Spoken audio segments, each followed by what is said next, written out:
Welcome to new TV Telugu. రాష్ట్ర వ్యాప్తంగా petrol diesel కోసం ప్రజలు తీవ్ర ఇబ్బందులు పడుతున్నారు. పలు పెట్రోల్ బంకుల వద్ద నో స్టాక్ బోర్డులు వెలిశాయి. దీంతో వాహనదారులు ఇంధనం కోసం బంకుల చుట్టూ ప్రదక్షిణలు చేశారు. హైదరాబాద్ సహా హనుమకొండ, ఖమ్మం, కరీంనగర్ వంటి అనేక జిల్లాల్లో ఇదే పరిస్థితి నెలకొంది. ఇంధనం ఉన్న కొద్ది బంకుల వద్ద వాహనాలు బారులు తీరాయి. కొన్ని చోట్ల టోకెన్లు ఇచ్చి పరిమితంగా పెట్రోల్ పంపిణీ చేయగా మరికొన్ని చోట్ల ద్విచక్ర వాహనాలకు 500 రూపాయలు, కార్లకు 2000 రూపాయల చొప్పున కోటా విధించారు. వరి కోతల సీజన్ కావడంతో డీజిల్ కొరత రైతులను ఆందోళనకు గురిచేస్తోంది. ముందస్తుగా డబ్బులు చెల్లించిన ఆయిల్ కంపెనీలు సకాలంలో సరఫరా చేయడం లేదని పెట్రోల్ బంకుల డీలర్లు ఆరోపిస్తున్నారు. త్వరలో పెట్రోల్, డీజిల్ ధరలు పెరగనున్నాయనే ప్రచారంతో ఎక్కువ లాభం కోసం కంపెనీలు కృత్రిమ కొరతను సృష్టిస్తున్నాయని వారు విమర్శిస్తున్నారు.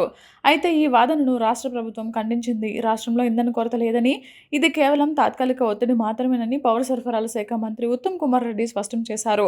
ఆంధ్రప్రదేశ్లో కొరత కారణంగా సరిహద్దు జిల్లాలపై భారం పడడం, ధరలు పెరుగుతాయనే వదంతులతో ప్రజలు అవసరానికి మించి ఇంధనం కొనుగోలు చేయడమే ఈ పరిస్థితికి కారణమని ఆయన వివరించారు. ఆయిల్ మార్కెటింగ్ కంపెనీలతో మాట్లాడామని, సరఫరాను వెంటనే పునరుద్ధరించాలని ఆదేశించామని మంత్రి తెలిపారు. సోమవారం సాయంత్రానికి పెండింగ్లో ఉన్న ఇండెంట్లు క్లియర్ చేయాలని సూచించినట్లు చెప్పారు. మంగళవారం నాటికి పరిస్థితి చక్కబడుతోందని ఆయన హామీ ఇచ్చారు. ఇంధనాన్ని నిల్వ చేసినా, కృత్రిమ కొరత సృష్టించినా కఠిన చర్యలు తప్పవని అధికారులు హెచ్చరించారు.